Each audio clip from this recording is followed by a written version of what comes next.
यहाँ का मुख्य व्यवस्थापक कौन है? जी यहाँ मुख्य व्यवस्थापक मेजर अशोक सिंह है और बाबा कीनाराम जी के पीठ पे परम पूज्य अघोराचार्य बाबा सिद्धार्थ गौतम राम जी जो 11वें पीठ के पीठाधीश्वर के रूप में हमारी इस पीठ पे उपस्थित है इस समय।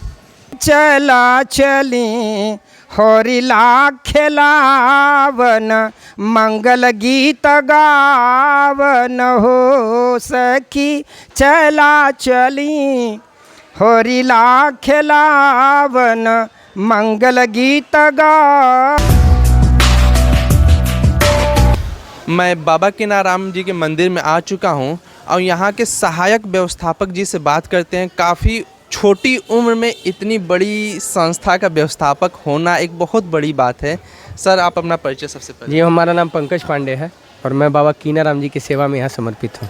आप सहायक व्यवस्थापक के पद पर हैं? जी हाँ बिल्कुल, व्यवस्थापक के सहायकार है तो हम सहायक व्यवस्थापक के रूप में हैं। अच्छा ये बताइए, तकरीबन 20 लाख की आबादी यहाँ बोला जाता है, लोग आते हैं और लोग अपने परिवार के 10-5 लोगों का मेंटेनेंस करने में परेशान होते हैं। आप इतनी बड़ी जनसंख्या का मेंटेनेंस कैसे करते हैं? देखिए सर्वप्रथम सबसे पहली बात है जिसको मैं प्राथमिकता दूंगा, ये एक तपस्थली है और एक दैविक शक्ति का अभिन्न कण है। यहाँ जो भी कार्यक्रम होता है अघोराचार्य बाबा कीनाराम जी से कृपा है से होता है और यहाँ व्यक्ति विशेष का कुछ नहीं है, जो मालिक कराते हैं वही होता है। तो यहाँ बाबा की अद्भुत कृपा रहती है। यहाँ आज तक विगत कई वर्षों से जन्मोत्सव चला आ रहा, अब बड़े शांतिप्रिय तरीके से यहाँ जन्मोत्सव संचालित होता है हर वर्ष। अच्छा यहाँ का मुख्य व्यवस्थापक कौन है? जी यहाँ मुख्य व्यवस्थापक मेजर अशोक सिंह है और बाबा कीनाराम जी के पीठ पे परम पूज्य अघोराचार्य बाबा सिद्धार्थ गौतम राम जी जो 11वें पीठ के पीठाधीश्वर के रूप में हमारी इस पीठ पे उपस्थित है इस समय। अच्छा मुख्य वो हैं, आप उनके साथ वो क्या यहाँ पर मौजूद हैं? नहीं, अभी किसी कार्य हेतु वो उनका बाहर जाना हुआ, उनके अनुपस्थिति में आश्रम की व्यवस्था रेख देख करना हमारी जिम्मेदारी है, तो हम आप सभी के साथ सन्मुख जुड़े हुए हैं। बाबा कीनाराम जी के मुख्य मंदिर की ओर हम चलते हैं। यहाँ पर लोगों का आना जाना लगा हुआ है। आप देख सकते हैं यहाँ के प्रवेश द्वार मुख्य मंदिर में, और फिर मंदिर में जब हमने प्रवेश किया तो एक काफ़ी बड़ा समाधि स्थल है जो दाईं छोर पर है। कैमरा पर्सन आप उसे दिखाइए। इस समाधि स्थल को आप देखेंगे, ये हिंदुस्तान के किसी और मंदिर में जो आपको देखने को नहीं मिलेगा। यही कुछ चीज़ें जो बाबा कीनाराम के मंदिर को अन्य मंदिरों से डिफरेंट करती है। यहाँ पर भी आप समाधि स्थल देख सकते हैं। चलिए आप लोग आइए अंदर को देखते हैं, मुख्य मंदिर को।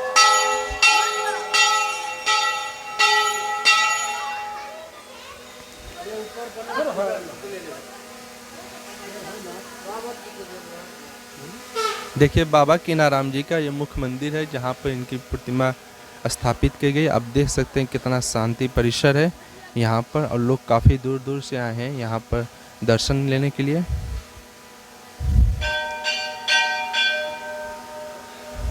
बाबा जी साथ में भी खड़े हैं और यहाँ पर देख सकते हैं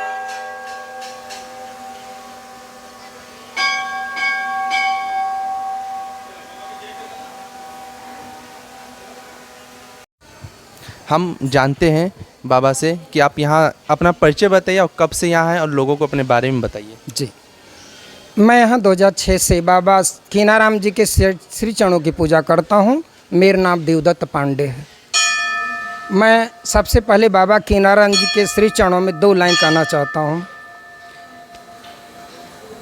श्री सतगुरु की कृपा ते करूँ अमल गुणगान, संतन हित अवतरित भय कीनाराम भगवान।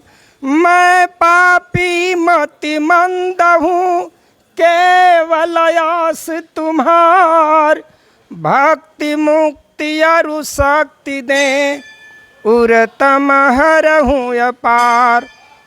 इस के बाद मैं आप मीडिया कर्मियों को इस आश्रम के तरफ से बहुत बहुत धन्यवाद देता हूं, जो बाबा कीनाराम जी के विषय में जानकर आपने समाज में प्रसार करने का प्रयास किया। बाबा कीनाराम जी का तेजस्वी बालक के रूप में दिखते थे। छोटी अवस्था थी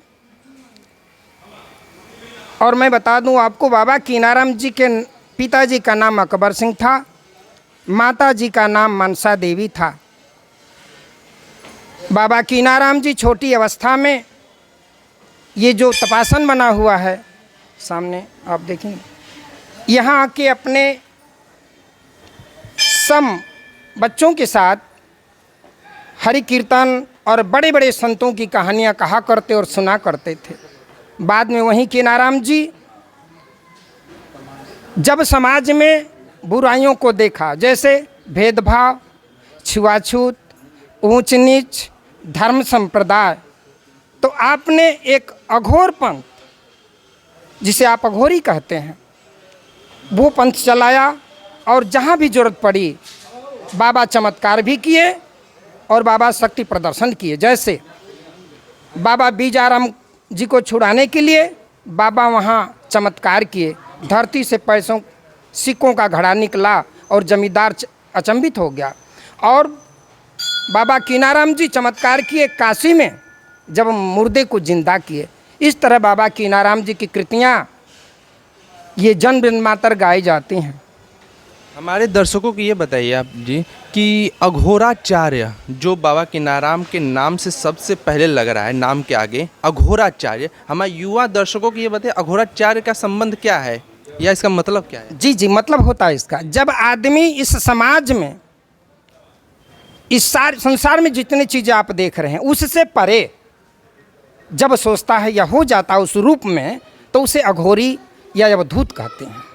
जो आम बाबा या पुजारी या संत होते हैं वो अघोराचार्य से डिफरेंट होते हैं, अलग होते हैं या सेम होते हैं? नहीं, देखिए ये संप्रदाय दो हैं, वैष्णव अघोर। लेकिन बाबा का देखिए क्या किया, बाबा ने 4 अघोर मठ और 4 वैष्णव मठ की स्थापना की, जिसमें अघोर मठ में क्रिमकुंड, रामगढ़, देवल और एक सीताराम कहाँ है, ओ नहीं, हरिहरपुर जो जौनपुर में है। और 4 मठें बाबा ने जो स्थापित की है वैष्णव की, वो नायकडीह में है, मारुकपुर में है, महुअर में है और एक पलानापुर में है। आपने 4 मठों की जो स्थापना की, तो इससे ये मालूम होता है कि बाबा ने समान रूप से वैष्णव और अघोर दोनों संप्रदायों में रखकर दोनों का सम्मान किया। बाबा कीनाराम जी का जब हम जीवनी पढ़ते हैं तो काफ़ी संघर्षमयी होता है, देखते हैं हर वक्त का कुछ न कुछ संघर्षों के साथ जिए। तो उन जिनका जीवन काल लगभग 170 वर्ष बताई जाती है, 53 वर्ष, 153 वर्ष, अंतिम अवस्था जब उनकी थी वो कहाँ का था, वो किस जगह थी, यहीं थे या उत्तराखंड में या काशी में, कहाँ थे? जी काशी में। उसमें आता है कि महाराज श्री कीनाराम जी के 153 वर्षों के काल के बाद जब जाने का समय हुआ, तो चूँकि शरीर नश्वर है, बाबा ने सबको बुलाया और कहा मेरे जाने का समय हो गया है। और वहीं काशी में जो हम आज क्रिमकुंड धाम के नाम से जानते हैं, वहीं बाबा अपने प्राणों का वो किया प्रणन, और उनकी समाधि वहीं क्रिमकुंड में है।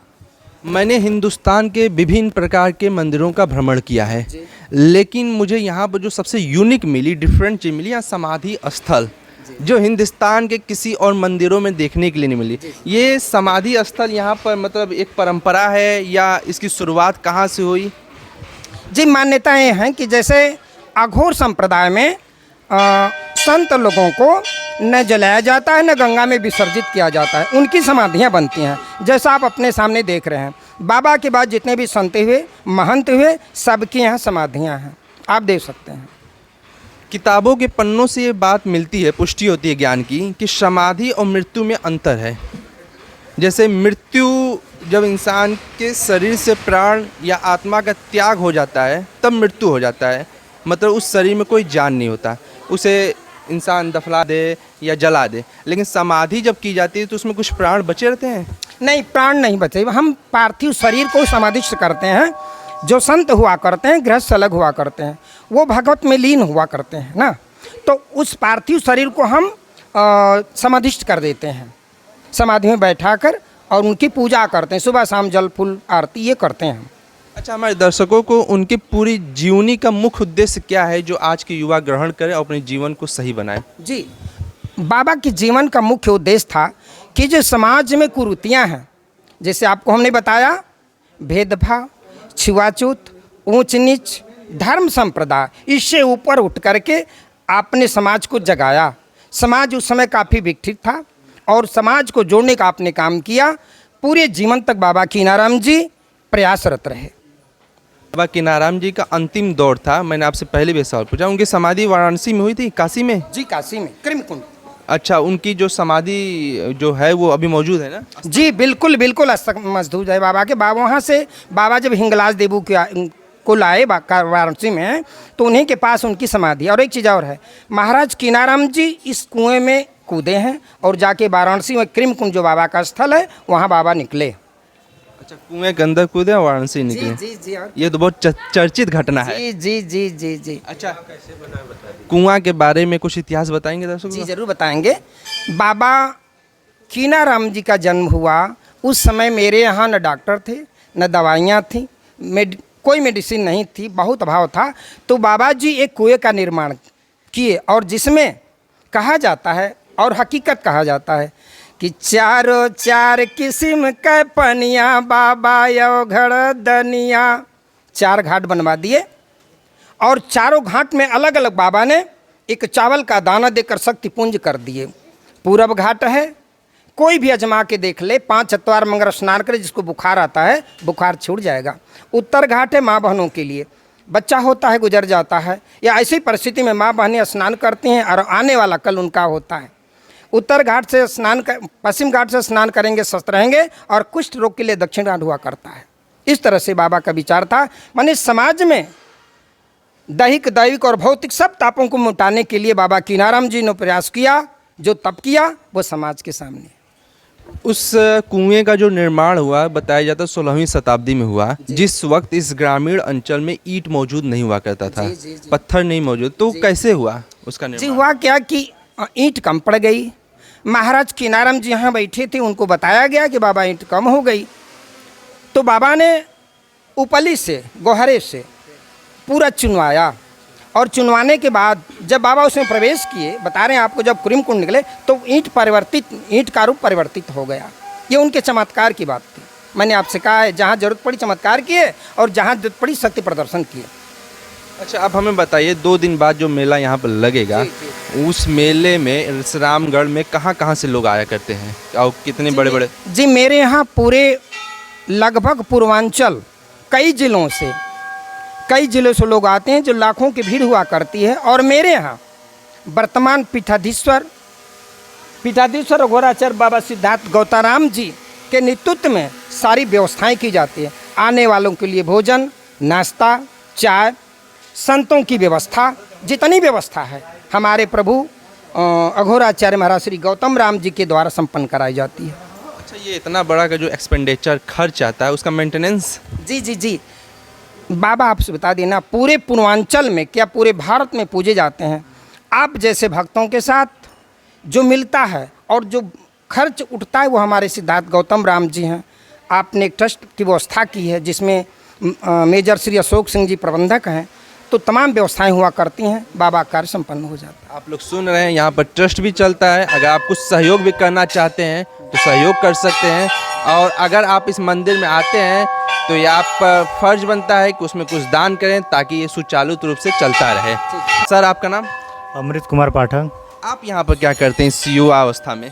हम मठ के पुजारी हैं। आप भी मठ के पुजारी हैं? तो हम लोग 3 लोग हैं जी। पंडित जी बुलाइए, शंकर पांडे जी। 3 लोग हैं आप लोग? आइए उनके ऊपर चले आइए जाइए सर। इधर। इस बाबा कीनाराम मठ के मुख्य रूप से 3 पुजारी हैं। एक जी से आपसे बात हुई, एक दूसरे ये हैं और तीसरे से आपका। सर, आपका नाम? श्री शंकर पांडे। आप भी पुजारी यहाँ के? जी हाँ, आप कब से हैं? हम बहुत दिनों से हैं। बहुत दिन, बचपन में ही आ गए थे? जी हमारी तीसरी पीढ़ी चल रही है यहाँ। तीसरी पीढ़ी चल रही है? जी ये लोग हमारे आगे आए, अच्छा। पहले हमारे ही परिवार के लोग थे। आपका पैतृक घर कहाँ पर है? रामगढ़। रामगढ़ में ही पड़ेगा? अच्छा, मतलब आपके घर में ही मंदिर है तो? जी हाँ। अच्छा, तो आप रामगढ़ में हैं और रामगढ़ के ही मूल निवासी हैं, तो कुछ ऐसी हम चीज़ें- तीनों लोग रामगढ़ के ही अच्छा, मूल तीनों निवासी लोग हैं। रामगढ़- जी अच्छा, चलिए, बहुत बहुत धन्यवाद। आपसे सर हम बात करना चाहते हैं, आप यहाँ कब से हैं? हम करीब 18 से 2018 से। आपके एजुकेशनल कुछ? एजुकेशन है, कहाँ पीजी है, किस सब्जेक्ट से? ज्योग्राफी से। ज्योग्राफी से। उसके बाद आप कुछ जॉब अब देखें कि डायरेक्ट यहीं हाँ पर? चल रहा है, बाबा की सेवा भी चल रहा है, जॉब की तैयारी भी अच्छा, चल रही है। दोनों मतलब कि कॉम्बो चल रहा है। जी, जी। इधर अपनी अच्छी जगह अपना समय का यूटिलाइज करें एक अच्छे पवित्र स्थान पर, और उधर एजुकेशन भी चल रहा है। एजुकेशन भी चल रहा है। अच्छा, आप युवाओं को क्या कहना चाहते हैं? आज के युवा खासकर भारत में जो मोबाइल में गलत कामों में इस तरह से लुप्त हो चुके हैं, अपनी माँ बाप की सेवा, अपने परिवार की जिम्मेदारियों को भूल चुके हैं, और एक आप हैं, आप भी युवा हैं, आप अपने अच्छे वक्त मंदिर में लगाते हैं, तो उनको क्या सलाह देना चाहते हैं? हम युवाओं को यही सलाह देना चाहते हैं कि जो अपना समय जो बचता है भगवान के प्रति सेवा करें, बुजुर्गों के प्रति सेवा करें और अच्छे ज्ञान का अध्ययन करें, वो अच्छे सीख से चलें। आपको इस मंदिर में आने के बाद वो कौन सी ऐसी चीज़ लगती है जो आपको अन्य चीज़ों से विभक्त करती है, बांटती है, और यहाँ की खूबियों आपको मतलब बताने पर मजबूर करती है? यहाँ की खूबियाँ जो है अन्य चीज़ों से कैसे डिफरेंट है? यहाँ के एक लीला ये परम्पार है। यहाँ आने के बाद लगता है कि बाबा कीनाराम साक्षात बैठे हैं। अगर आप उनसे मन से कोई भी चीज़ मांगें तो आज तक कोई खाली ही नहीं गया। जी चलिए, बहुत बहुत धन्यवाद। यहाँ पर हमने तीनों पुजारियों से बात कर लिया। अब अंत में हम सबसे जो बुजुर्ग पुजारी थे उनसे सोहर सुनने की कोशिश करते हैं, और इनके ही ज़ुबानी एक खूबसूरत सा सोहर सुनने की कोशिश करते हैं। सर, आप सुनाएंगे? मैं जी जी, मैं आपको बाबा के जन्म की दो लाइन सोहर। बाबा जन्म लिए, चारों तरफ ऊँचा हो गया, मंगल गीत होने लगा, तो औरतें आपस में बात करने लगीं। सखी चला चली होरिला खेलावन, मंगल गीत गावन हो। सखी चला चली होरिला खेलावन, मंगल गीत गावन हो। अकबर सिंह के घर भैले बाण ललना, मैं चल उछावन हो। सखी चला चली ललना खेलावन, मंगल गीत गावन हो। चलिए, बहुत बहुत धन्यवाद। सीताराम, जय कीनाराम।